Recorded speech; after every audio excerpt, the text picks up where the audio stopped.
É importante a gente recapitular um pouco da linha do tempo do que aconteceu, desse estupro coletivo que 2 crianças de 10 e 7 anos acabaram sofrendo na zona leste de São Paulo.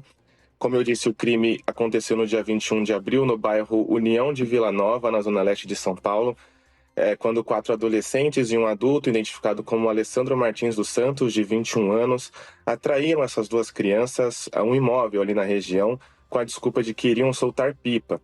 As 2 crianças conheciam os adolescentes e o adulto, então existia uma relação de confiança ali entre todos, e elas acabaram aceitando essa ideia, essa sugestão de ir no imóvel soltar pipa, entendendo que de fato iam fazer essa brincadeira. No imóvel, infelizmente, os abusos aconteceram. Um adolescente apreendido pela Polícia Civil de São Paulo contou às autoridades que inicialmente entendia aquilo como uma brincadeira e que o adulto, no caso o Alessandro Martins dos Santos, tomou a iniciativa de começar a gravar esses abusos pelo próprio celular e depois, ao longo do crime, ele pediu para um outro adolescente prosseguir com as imagens. Essas imagens gravadas do celular do Alessandro, o próprio suspeito, o próprio Alessandro, mandou em um grupo de WhatsApp com os amigos e esse vídeo acabou circulando nas redes sociais posteriormente.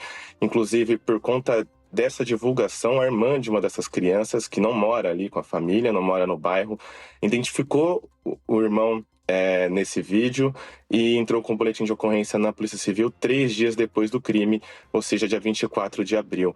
A partir desse momento, a Polícia Civil de São Paulo começou a investigação, identificou os suspeitos envolvidos nas imagens. O Metrópolis, inclusive, teve acesso a essas imagens, mas preferimos não divulgá-las, principalmente pelo teor forte do que tinha sido gravado ali naqueles vídeos. É muito forte, realmente. E a partir desse momento dessa investigação, os adolescentes foram sendo apreendidos e o adulto, o Alessandro, foi preso na Bahia. Um dos adolescentes continua foragido. A polícia informou numa coletiva de imprensa realizada ontem que realiza essa negociação de rendição com a família desse adolescente, mas por enquanto ele ainda não foi apreendido. Eu consultei a Secretaria da Segurança Pública de São Paulo hoje pela manhã, perguntando alguma atualização, mas por enquanto não há nenhuma novidade, apenas essa espera pela rendição desse adolescente foragido e também pela transferência do adulto que foi preso na Bahia. Equipes policiais aqui de São Paulo já viajaram até o estado nordestino para negociar essa transferência, devem trazer o Alessandro nas próximas horas. E a polícia trata agora como essa primeira fase da investigação, de apreensão, identificação e também a prisão desses suspeitos, como quase encerrada, né, esperando essa rendição desse adolescente.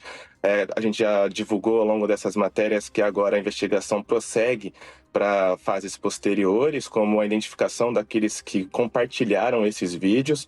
Um dos delegados envolvidos na investigação afirmou ontem também em coletiva que apesar de algumas pessoas estarem divulgando essas imagens com boas intenções, né, de expor a brutalidade do crime, é preferível que isso não aconteça, porque expõe as crianças que já estão, né, passando por esse processo super delicado, super pesado. Então é melhor que essas imagens não sejam divulgadas. E quem divulgou também pode ser iniciado posteriormente como compartilhamento de conteúdos de estupro coletivo, como a gente já sabe que é crime.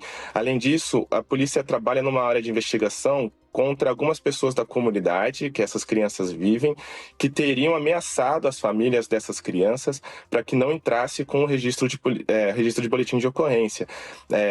Os delegados ontem contaram também nessa coletiva que as famílias, né, estavam com medo da repercussão do caso na própria comunidade, que alguns moradores da região, afirmavam que isso tinha que ser resolvido dentro da própria comunidade, dentro do próprio bairro, sem envolvimento da Polícia Civil.